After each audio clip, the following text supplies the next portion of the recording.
आज की शाम मैं आपके सामने परमेश्वर का वो संदेश रखने जा रहा हूं जिसके द्वारा वो कठिन समयों के बीच में अपने प्रतिज्ञा के द्वारा, अपने वायदा के द्वारा हमारा उत्साह बढ़ाता है। हमारा परमेश्वर प्रभु यीशु जिंदा परमेश्वर है और वह अपने लोगों को छोड़ता नहीं, त्यागता नहीं। चाहे हमारी परिस्थितियां कुछ भी हों, लेकिन परमेश्वर का वचन आज और हमेशा एक सा है और उसकी प्रतिज्ञाएं महान हैं। और मैं इस बात के लिए धन्यवादी हूं कि आप उस परमेश्वर को मानते हैं और उसके वचन के अनुसार चलने के लिए, उसके वचन के द्वारा आशीष पाने के लिए एकजुट हुए हैं। मैं आपके सामने एक परिस्थिति का वर्णन करना चाहता हूं, जिस परिस्थिति में छत्तीसगढ़ में कलीसिया की शुरुआत हुई थी। छत्तीसगढ़ की कलीसिया, छत्तीसगढ़ में विश्वासियों की जो स्थिति है आज, एक कठिन परिस्थिति है आज। लेकिन 1868 में जब पहला मसीही, 1868 में जब पहला मसीही छत्तीसगढ़ पहुंचा था, रायपुर बिलासपुर क्षेत्र में, उस समय वहां कोई विश्वासी नहीं थे। उस समय को अगर हम याद करें कि जब कोई नहीं था, एक व्यक्ति आता है और प्रार्थना करना शुरू करता है और परमेश्वर उसको झुंड के रूप में एक मंडली खड़ा करके देता है। आज विश्रामपुर की कलीसिया अगर आप याद करें, छत्तीसगढ़ की पहली कलीसिया है वहां, और उसी से जुड़े हुए हम हैं। आसपास के जितने लोग उस क्षेत्र में हैं, नए कलीसिया हैं, हम लोग नए हस्ताक्षर हैं और ये हमारे लिए खुशी की बात है। लेकिन उसी खुशी के बीच में अभी इसी हफ्ते 15 परिवार अपने घर से बेघर हो गए। सताव इस कदर हमारे राज्य में पहुंचा है, मसीहियों के बीच में दुख और तकलीफ इस कदर हमारे चारों ओर पहुंचा है कि हम लोग ठीक से अपने विश्वास को समझ भी नहीं पा रहे हैं कि प्रभु हमारे जीवन से क्या चाहता है। हमारे बहन भाई सताए जा रहे हैं, मारे जा रहे हैं, घर से निकाल दिए जा रहे हैं, उनकी मंडलियां तहस नहस कर दी जा रही हैं। क्या हो रहा है? छत्तीसगढ़ आज आंसुओं से रो रहा है। गांव में बच्चे, माता पिता, दाई दादा लोग, लइका बहुत भयानक परिस्थिति में, बस्तर की स्थिति बहुत कठिन है। और ये कठिनाई ऐसी है कि आज आप और हम सहम जाते हैं, डर जाते हैं सोच के कि क्या हमारे साथ क्या होगा, क्या हम सब मिटा दिए जाएंगे, क्या हमारे ऊपर सताव आ जाएगा। मैं भी वहीं से आता हूं, मैं भी उत्तर बस्तर का हूं। मेरे टाइम में भी समस्याएं थी, प्रभु ने मुझे बचाया और उसी बचाए हुए प्रभु के प्रोत्साहन को मैं आपके सामने रखना चाहता हूं। पुराने नियम में एक भविष्यवक्ता हुआ है, वो एक कठिन परिस्थिति की चर्चा करता है। योएल नबी की किताब के पहले अध्याय का 4था वचन मैं आपके सामने पढ़ूंगा। योएल भविष्यवक्ता की किताब, उसका पहला अध्याय, उसका 4था वचन, वहां इस प्रकार से लिखा हुआ है, देखिएगा। योएल पहला अध्याय वचन 4, कुतरती हुई टिड्डियों से जो कुछ बचा उसको भिन्नाती हुई टिड्डियों ने खा लिया। कुतरती हुई टिड्डियों से जो कुछ बचा उसको भिन्नाती हुई टिड्डियों ने खा लिया, और भिन्नाती हुई टिड्डियों से जो कुछ बचा उसको फुदकती टिड्डियों ने खा लिया, और फुदकती टिड्डियों से जो कुछ बचा उसे विनाशकारी टिड्डियों ने खा लिया। टिड्डियों की चर्चा हो रही है यहां। अलग अलग प्रकार की टिड्डियां हैं इस कहानी में, इस वचन में। और आपके वचन में आप देखना, आपके अनुवाद में जिससे आप पढ़ रहे हैं, आपके बाइबल में लिखा है कि गाजाम नाम की टिड्डी, अरबे नाम की टिड्डी, और येलेक नाम की टिड्डी, और हासिल नाम की टिड्डी, 4 प्रकार की टिड्डियों की चर्चा हो रही है। ठीक है। और आपकी जानकारी के लिए बता दूं, दुनिया में कुल मिला के 80 प्रकार की टिड्डियां हैं। कुल मिला के टिड्डियों की प्रजाति 80 है। अब सोचिए कि 4 प्रजातियों ने तो इतना आतंक मचाया, और 80 के 80 अगर पीछे पड़ गए तो कैसा विनाश मचाएंगे, कैसा विनाश मचाएंगे। आज हमारे लिए मनन का एक विषय है कि दुनिया में चारों तरफ क्या हो रहा है ना। जो बीमारी से बच जाता है वो निर्धनता में फंस जाता है, जो निर्धनता से फंस जाता है गरीबी से वो बीमारी में फंस जाता है, जो बीमारी से बच जाता है वो मौत के मुंह में चला जाता है। आप देखिए, उस वचन को समझिए, जो इस टिड्डी से बच जाता है उसको वो टिड्डी खा लेता है, और जो इस टिड्डी से बच जाता है उसको वो टिड्डी खा लेता है। एक बड़ा खतरनाक तस्वीर हमारे सामने है, एक बहुत ही भयानक तस्वीर हमारे सामने है। हमारे मित्र शत्रु हो जाते हैं, हमारे पड़ोसी हमारे दुश्मन हो जाते हैं, जलनखोर बन जाते हैं, हमारा बुरा भला चाहने लगते हैं, हमारा नुकसान चाहने लगते हैं, और नुकसान हमें चारों तरफ से घेर लेता है। कभी बेरोजगारी के रूप में, कभी काम बुता में नुकसान के रूप में, कभी बीमारी और समस्या के रूप में, कभी कर्जा के रूप में, कई प्रकार से। और आज कोरोना महामारी के रूप में हम लोग एक बड़े विकराल समस्या का सामना कर रहे हैं, एक भयानक टिड्डी के रूप में। टिड्डियां कभी अकेले नहीं चलती हैं, टिड्डियां अकेले नहीं चलती हैं, झुंड के झुंड में चलती हैं, हजारों की संख्या में। अभी आया था मध्य प्रदेश तक, उधर पहुंच गया था राजस्थान तरफ से पिछले दिनों, और कहां कहां तक पहुंच गया था उनका दल, फसलों को नष्ट कर दिया था, फसलों को नष्ट कर दिया था। क्या कहना चाहता है परमेश्वर का वचन? हमारे लिए कैसी चुनौती सामने इंतजार कर रही है? हम लोग जो परमेश्वर के वचन के खोजी हैं, उसके मंडली के सदस्य हैं, कैसी चुनौती का हम सामना करने वाले हैं? सताव हमारे सामने है, बेरोजगारी हमारे सामने है, आर्थिक मंदी हमारे सामने है, दुनिया भर में यह समस्या फैली है। हमारे पास क्या है वादा? हमारे पास में क्या है उत्साह?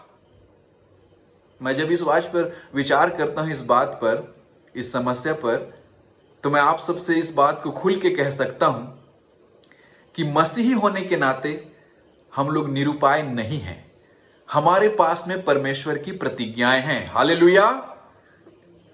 हमारे पास में परमेश्वर का जीवित वचन है और उसकी प्रतिज्ञाएं हैं, और परमेश्वर की प्रतिज्ञाएं हमारी भलाई के लिए हैं, हमारे नुकसान के लिए नहीं है। हालेलुया! परमेश्वर की प्रतिज्ञा, परमेश्वर की योजना हमारे भलाई के लिए है, हमारे नुकसान के लिए नहीं है। तो परमेश्वर क्या कहता है, उसकी प्रतिज्ञा क्या है? उसी पुस्तक में देखिए, योएल नबी की पुस्तक, उसका 2 अध्याय देखिएगा, और उस 2 अध्याय में 18 वचन से 26 वचन तक इस प्रकार से लिखा है। योएल नबी की किताब, उसका 2 अध्याय, पद 18 से लेकर 26 तक। ध्यान से सुनिएगा, मैं वचन को आप सबके सामने रख रहा हूं। तब यहोवा को अपने देश के विषय में जलन हुई और उसने अपनी प्रजा पर तरस खाया। यहोवा ने अपनी प्रजा के लोगों को उत्तर दिया, सुनो, मैं अन्न और नया दाख मधु और ताजा तेल तुम्हें देने पर हूं, और तुम उन्हें पाकर तृप्त होगे, और मैं भविष्य में अन्य जातियों द्वारा तुम्हारी नाम धराई न होने दूंगा। परमेश्वर कह रहा है कि मैं तुम्हें अन्न और जल दूंगा और तुम्हारी बदनामी नहीं होने दूंगा। फिर वो कहता है, मैं उत्तर की ओर से आई हुई सेना को तुम्हारे पास से दूर कर दूंगा। वो शत्रु की सेना को हमारे सामने से दूर कर देगा और उसे एक निर्जल और उजाड़ देश में निकाल दूंगा। उसका अगला भाग तो पूरब के ताल की ओर और उसका पिछला भाग पश्चिम के समुद्र की ओर होगा। यहोवा का वचन सुनिए, उससे दुर्गंध उठेगी और उसकी सड़ी गंध फैलेगी, क्योंकि उसने बहुत बुरे काम किए हैं। मसीही लोगों को सताने वाले लोग बहुत बुरे काम किए हैं, और ऐसी सेना का अंत परमेश्वर के वचन में लिखा हुआ है। और वो कहता है, देश मत डर, हे मसीही विश्वासी मत डर, तू मगन हो, आनंद कर, क्योंकि यहोवा ने बड़े बड़े काम किए हैं।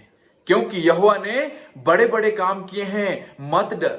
मसीहियों को तो पहली शताब्दी से ही लोग मिटाने का प्रयास करते आए हैं, लेकिन आज भी हम उस जीवित परमेश्वर के गवाह हैं जो कहता है, हे मैदान के पशुओं मत डरो, क्योंकि जंगल में चराई उगेगी और वृक्ष फलने लगेंगे। अंजीर का वृक्ष और दाखलता अपना अपना बाल दिखाने लगेंगे, अपना अपना बल दिखाने लगेंगे। हालेलुया। परमेश्वर की प्रतिज्ञा देखिए वचन में, वो सब कुछ नया कर देगा, इंसान के लिए भी, जानवर के लिए भी। और प्रतिज्ञा के लोगों को परमेश्वर ये कहता है, प्रतिज्ञा के लोगों को कहता है, हे सिय्योन के लोगों, हे सिय्योन के लोगों, तुम अपने परमेश्वर यहोवा के कारण मगन हो। अपने परमेश्वर यहोवा के कारण मगन हो और आनंद करो, खुशी मनाओ, क्योंकि तुम्हारे लिए वो वर्षा और बरसात की पहली वर्षा बहुतायत से देगा। हालेलुया।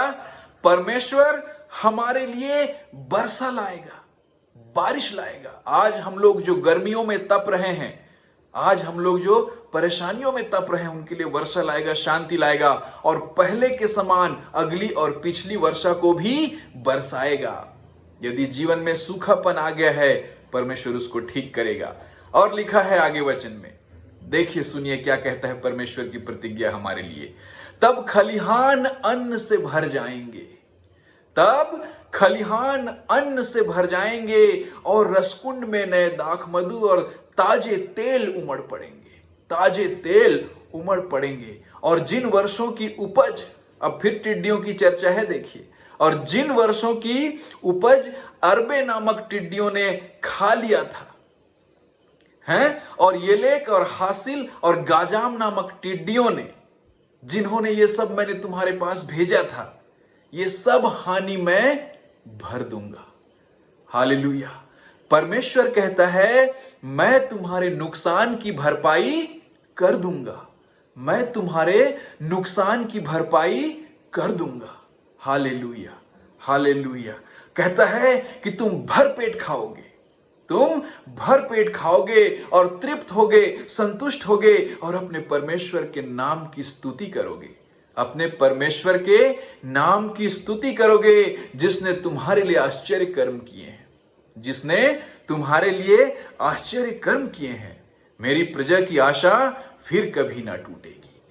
परमेश्वर के लोगों की आशा कभी ना टूटेगी, परमेश्वर के लोगों की आशा कभी ना टूटेगी। ये उसकी प्रतिज्ञा है, ये उसका वादा है। बहनों भाइयों, आज के दिन हमारे जीवन में ये बड़ा सौभाग्य है कि हम उसके वचन के करीब आएं और उसकी इच्छा को जान लें कि परमेश्वर हमारे जीवन में क्या करने वाला है। हम तो बीमारी से घिर गए हैं, सच है। हम लोग समस्या से घिर गए हैं, सच है। हमारे बहन भाई सताए जा रहे हैं, विश्वासी बहन भाई सताए जा रहे हैं। आज ऐसी परिस्थितियों से हम घिर गए हैं। बेरोजगारी, गरीबी, तकलीफ हमारे बीच में आ चुकी है। लेकिन परमेश्वर का वायदा देखिए, वो कहता है वो भूखमरी को दूर कर देगा, वो हमारे बीच से कमी घटी को दूर कर देगा, वो सारे नुकसान की भरपाई कर देगा। वो कहता है कि वो शत्रुओं का अंत कर देगा। हालेलुया। वो शत्रुओं का अंत कर देगा, जो उत्तर की सीमाओं पे लगाए हुए शत्रु हैं, जो सेना है जिससे हमारे देश को खतरा है, उनको समाप्त कर देगा। वो परमेश्वर सर्वसामर्थी है और उसका वचन खाली नहीं जाता। ये बात जो उसने कह दिया है वो करके रहेगा। और लिखता है कि मैं भय का अंत कर दूंगा।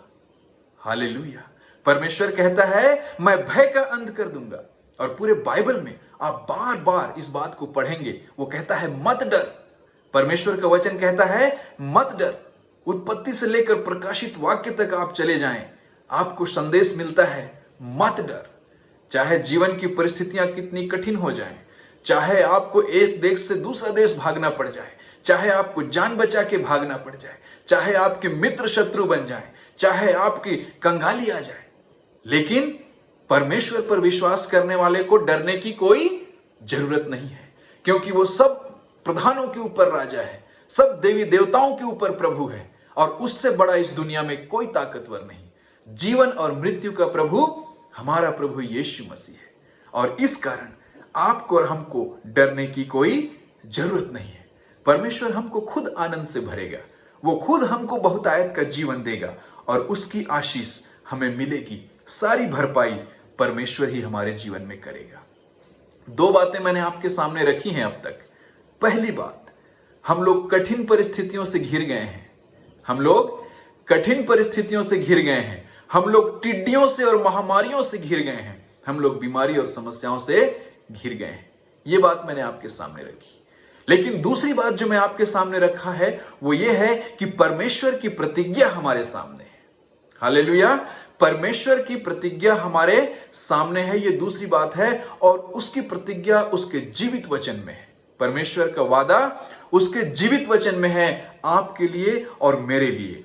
और उसकी आशीषें, उसकी भरपूरी और शत्रुओं का अंत और आनंद और अनंत जीवन, सब कुछ परमेश्वर ने हमारे लिए रखा है। कई आपको उदाहरण मैं दे सकता हूं बाइबल से। बाइबल में यूसुफ की कहानी आप याद कीजिए। परमेश्वर का दास यूसुफ अपने माता पिता का कितना चहेता बंदा था, कितना चहेता लड़का। रंग बिरंगे उसको कपड़े पहनाते थे, मेला मड़ई घुमाते थे। उसके पास में सारी सुख सुविधाएं उससे ज्यादा थी जितना उसके बाकी भाई बहनों को मिलता था, यूसुफ। लेकिन क्या हुआ? गुलामी में बेच दिया गया। भाइयों ने ही उसको गुलामी में बेच दिया है। भाई जैसा मित्र नहीं और भाई जैसा दुश्मन नहीं, है ना? भाइयों ने ही, अपने ही परिवार के लोगों ने उसको गुलामी में बेच दिया।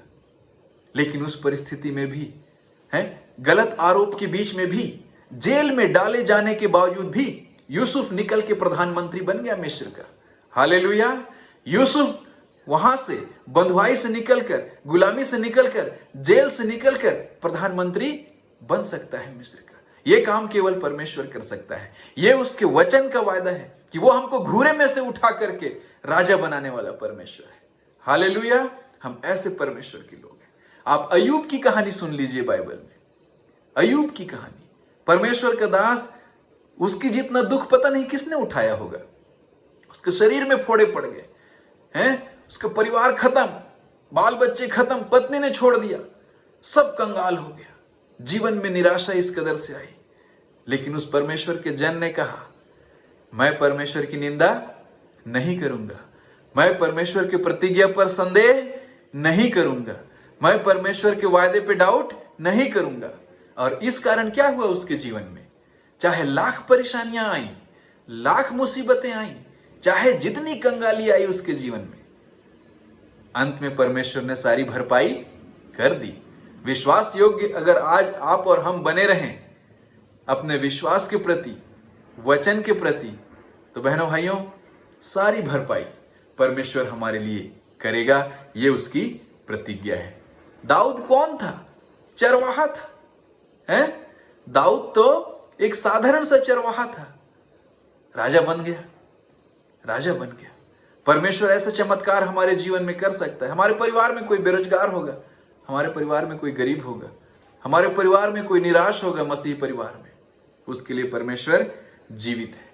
पर अब सवाल यह है, और तीसरी बात यहां पर मैं रखूंगा कि हमने समस्याओं की चर्चा की और हमने प्रतिज्ञाओं की चर्चा की, लेकिन सबसे बड़ा सवाल यह है कि इन प्रतिज्ञाओं को हम प्राप्त कैसे करें, है ना? समस्याओं के बीच में, निराशा के बीच में तो हम हैं, और हमें यह भी पता है मसीही विश्वासी होने के नाते कि परमेश्वर की जीवित प्रतिज्ञाएं उसके जीवित वचन में हमारे सामने रखी हुई हैं। लेकिन बहनों भाइयों, हम इन प्रतिज्ञाओं को प्राप्त कैसे करें, इसको अनुभव में कैसे लाएं, यह सवाल बहुत जरूरी है। अगर इस सवाल को हमने नहीं समझे ना, तो हम आशीष नहीं पाएंगे। जो वायदे परमेश्वर ने किए हैं, कैसे प्राप्त करेंगे आप उसे? आपने सोचा इस बात पर? आज शाम मैं आपकी मदद करूंगा उसको समझने के लिए। उसी किताब को खोले रखिए, योएल नबी की किताब, उसको खोल के रखिए, उसका पहला अध्याय को देखिएगा। पहले अध्याय का 13वां वचन यहां इस प्रकार से लिखा है, हे याजकों, कटी में टाट बांधकर छाती पीट पीट के रो। हे वेदी के टहलुओं, हे वेदी के टहलुओं, हाय हाय करो। हे मेरे परमेश्वर के टहलुओं, आओ टाट ओढ़े हुए रात बिताओ, क्योंकि तुम्हारे परमेश्वर के भवन में अन्न बलि और अर्घ अब नहीं आते। एक परिस्थिति है यहां, एक माहौल है जिसका वचन चर्चा कर रहा है। छाती पीट पीट के रो, क्योंकि परमेश्वर के भवन में अब तुम्हारा बलि नहीं चढ़ाया जा रहा है। तुम्हारा भेंट जो है परमेश्वर के भवन में नहीं आ रहा है। ये तुम्हारे बीच में जो टिड्डियों का आतंक आया है, महामारियों का और विनाश का जो आतंक आया है, इसके लिए तुम्हें मन फिराना है ना। ये टाट बांधकर छाती पीटने का मतलब है मन फिराना। मन फिराना, हमें अपने ही गलतियों के लिए मन फिराना है, जैसे कि आज प्रार्थना के दौरान कहा गया। हमें दूसरों की गलती के लिए भी मन फिराना है। जो लोग अनजाने में परमेश्वर के लोगों को सता रहे हैं, जो लोग अनजाने में परमेश्वर के लोगों को सता रहे हैं, उनके लिए भी आपको और मुझको मन फिराना है। हमें अपनी गलती के लिए तो मन फिराना ही है कि हमने प्रार्थना नहीं किया, हमने लोगों के लिए मध्यस्थता नहीं की, हमने वचन को सुनाया नहीं लोगों को। आज लोग अज्ञान हैं, उस अंधकार को दूर करने के लिए हमने क्या किया, इसके लिए भी हमें मन फिराना है कि हमने अपना पूरा जोर नहीं लगाया है, अभी हमने अपना पूरा समय नहीं दिया है प्रभु के काम के लिए, अभी हमने उसके वचन के प्रचार के लिए पूरा काम नहीं किया है, इसीलिए अंधकार चारों तरफ है। जब वचन खुलेगा तो वचन का प्रकाश होगा और लोगों का जीवन बदलेगा।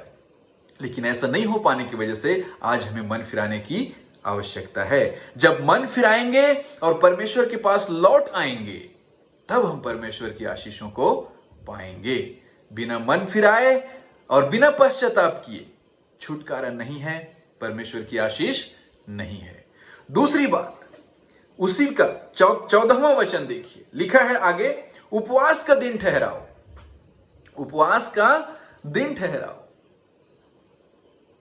उपवास करना आसान काम नहीं है। उपवास करना एक कठिन काम है। खाना पीना को छोड़ के प्रार्थना करने बैठना आसान काम नहीं है, खासकर उन लोगों के लिए जो लोग को रोजी रोटी है, जिनको मेहनत करना है, परिश्रम करना है। वो लोग कैसे खाना छोड़ के काम करेंगे? जो लोग बीमार हैं, जिनको दवाई खाना है, वो लोग कैसे खाना पीना छोड़ के, दवाई छोड़ करके प्रार्थना करने बैठेंगे, उपवास करने बैठेंगे? कठिन है।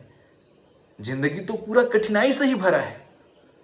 लेकिन परमेश्वर यदि अनुग्रह देगा, परमेश्वर यदि अनुग्रह देगा, तो हम उपवास जरूर कर सकते हैं, परमेश्वर के निकट जरूर आ सकते हैं, उसके अनुग्रह को जरूर पा सकते हैं। और दिन भर उपवास नहीं, कम से कम एक टाइम उपवास जरूर कर सकते हैं, क्योंकि हमें परमेश्वर के आत्मिक सामर्थ्य की भी जरूरत है। आज आप और मैं कमजोर इसलिए हैं क्योंकि हम लोग मन नहीं फिराते और परमेश्वर के पास नहीं आते। यदि हम परमेश्वर के पास आएंगे बहनों भाइयों, वो हमारे जीवन को बदल देगा, वो हमारे जीवन को बदल देगा। परमेश्वर ने मेरे जीवन को बदला। बस्तर में, छत्तीसगढ़ में मैं गणपति फेस्टिवल, गणेशोत्सव समिति का अध्यक्ष हुआ करता था। मौत के भय से घबरा गया था, मेरे जीवन में अंधकार छा गया था। यीशु मसीह का दर्शन मिला, मेरा जीवन बदल गया है। मैं तो भूत प्रेत के चक्कर में मर गया होता, लेकिन यीशु मसीह के नाम से मुझे नया जीवन प्राप्त हुआ है। यदि मैं यीशु के पास गया हूं तो ये उसका अनुग्रह है। ये किसी पासवान या किसी सेवक के प्रचार का फल नहीं है, ये प्रभु यीशु मसीह के अनुग्रह का फल है कि लोगों को नया जीवन प्राप्त होता है। ये किसी संस्था या किसी मिशनरी का काम नहीं है लोगों का जीवन बदलना, ये परमेश्वर का काम है। परमेश्वर जीवन बदलता है। वो मूर्ति को, हमारे जीवन के बाधाओं को, हमारे जीवन के जादू टोने और टोटकों को, हर प्रकार की समस्याओं को वही दूर करता है अपने पवित्र आत्मा के सामर्थ्य से। और जब वो जीवन बदलता है तो हमें किसी चीज की समस्या नहीं होती, और अगर समस्या होती भी है तो हम भी उस पर जयवंत हो जाते हैं, जैसे हमारा प्रभु यीशु मसीह हुआ। लेकिन वचन में एक और बात है, ये काम हम अकेले नहीं कर सकते। एक अकेले का बचना पर्याप्त नहीं है, हमको एकजुट होकर आगे आना होगा। लिखा है आगे, आप देखिए उसी में पहले अध्याय के 14वें वचन में कहता है, पुरनियों को बुलाओ, देश के सब रहने वालों को इकट्ठा करो, सारे मंडली को इकट्ठा करो। आज 44 लोग, 43 लोग आप मुझे सुन रहे हैं, कम से कम 10 लोग आप देख रहे हैं, 15 लोग विचार कर रहे हैं, 40-45 लोग आज जो संगति आप कर रहे हैं, यही तो परमेश्वर की इच्छा है कि लोग उसके वचन के खोजी होकर और उसके ज्ञान को समझकर, उसकी बात को समझकर उसके चरणों में आए, रात के टाइम में ऐसे बैठें और उसके संगति से आशीष पाएं। परमेश्वर की यही इच्छा है। और आज मैं आपको इस बात के लिए उत्साहित करना चाहता हूं, धन्यवाद देना चाहता हूं कि आपने उत्तम चीज को चुन लिया है, बहुत बढ़िया बात को आपने चुन लिया है कि रविवार की रात को शाम के समय में पूरा परिवार इकट्ठा होकर, पूरे मसीह भाई विश्वासी इकट्ठा होकर, जीसस लव्स यू पूरा ऐसे संस्था के साथ इकट्ठा होकर, अपने अगुओं के साथ, भाई रायपुर से जुड़े हैं, कोई जांजगीर से जुड़ा, कहां कहां से आप लोग जुड़े हैं। परमेश्वर की यही इच्छा है, आज आप वचन को पूरा कर रहे हैं, और जब आप वचन को पूरा करेंगे परमेश्वर की आशीष आपको प्राप्त होगी। जो लोग मन नहीं फिरा सकते, जो लोग अंधकार में हैं, उनके लिए आप और मैं मन फिराएं। जो लोग परमेश्वर के लिए उपवास और प्रार्थना में नहीं आगे सकते, हम उनके लिए उपवास और प्रार्थना करें। और जो लोग इकट्ठा नहीं हो सकते, हम एकत्रित हों। और पता क्या होता है जब हम इकट्ठा होते हैं? हम पवित्रता से शोभायमान होकर उसकी महिमा करते हैं। परमेश्वर का वचन जब खुलता है तो लोगों को शुद्ध कर देता है, जीवन को साफ कर देता है, पाक कर देता है, क्योंकि पवित्र आत्मा वचन के द्वारा हमारे जीवन में काम करता है, हमारी दुर्बलता को दूर कर देता है, हमारी निराशा को दूर कर देता है। और आज वचन को समाप्त करने से पहले मैं आपको यही बात याद दिलाना चाहता हूं कि परमेश्वर हमसे क्या चाहता है। हम जान रहे हैं कि हम समस्याओं से घिरे हुए हैं, बीमारियों से घिरे हुए हैं, लेकिन परमेश्वर कहता है कि मेरी योजना तुम्हारे नुकसान के लिए नहीं है। और जो अगर उत्तरी सेना भी तुम्हारे पीछे पड़ी है, टिड्डियों का विनाश भी अगर तुम्हारे बीच में आया है, बेरोजगारी और गरीबी और बीमारी भी अगर तुम्हारे बीच में आया है, परमेश्वर उसके नियंत्रण में है। परमेश्वर ने उन सब चीजों को अपने नियंत्रण में रखा है। और जैसे रोमियो 8:28 में लिखा है वचन में कि जो कोई मेरे नाम से बुलाए गए हैं और जो मुझसे प्यार करते हैं, उनके लिए सारी बातें मिलकर भलाई को ही उत्पन्न करेंगी। हालेलुया। सारी बातें मिलकर दुख, बीमारी, तकलीफ, नुकसान, सताव, परेशानी, बेघर हो जाना, सब कुछ। हमने भी बहुत नुकसान उठाया। कुछ दिनों पहले मैं अमेरिका में था, ऐसी परिस्थिति आई कि हम यात्रा नहीं कर सके। 6-6 महीने तक हमको परिवार से बिछुड़ के रहना पड़ा। जिन चीजों को इकट्ठा किए थे, रोजी रोटी का सामान, सब तहस नहस हो गया। ऐसी भयानक परिस्थितियों के बीच में हमको जीवन का अनुभव मिला, और हमने देखा कि परमेश्वर जो है उसी ने दिया था सब कुछ और उसी ने ले लिया। आज वहां पर देश विदेश में कहीं बाढ़ है, कहीं तूफान है, कहीं आग है, लेकिन आज अगर आप और हम सुरक्षित हैं बहनों भाइयों, तो ये परमेश्वर का अनुग्रह है। कि सब कुछ चला गया लेकिन आज हम जीवित हैं, ये परमेश्वर का अनुग्रह है। और इसी कारण हम अपना मन फिराएं, उसके पास आएं और उसके वचन की प्रतिज्ञाओं को थामे रहें, क्योंकि वही हमारी आशा है। प्रभु यीशु मसीह ने कहा कि मैं आया हूं कि तुम छुटकारा पाओ। प्रभु यीशु मसीह ने कहा कि मैं आया हूं कि तुम जीवन पाओ और बहुतायत का जीवन पाओ। और उसी प्रतिज्ञा के साथ हम आज के इस वचन को अपने हृदय में ग्रहण करें और प्रभु का धन्यवाद करें कि परमेश्वर ने छत्तीसगढ़ को 1868 से और पता नहीं उससे कितने पहले से चुन के रखा है कि हम लोगों के लिए आशीष के कारण बनाए। हमारे लिए सुसमाचार का बीज बोया गया कि आज हम विश्वासी हुए। आइए हम प्रार्थना करें कि परमेश्वर हमें लगातार अपने वचन की प्रतिज्ञाओं में बने रहने के लिए हमारी सहायता करे और हम कभी निराश ना हो। मैं निवेदन करूंगा अनीता जी से प्रार्थना में अगुवाई करें।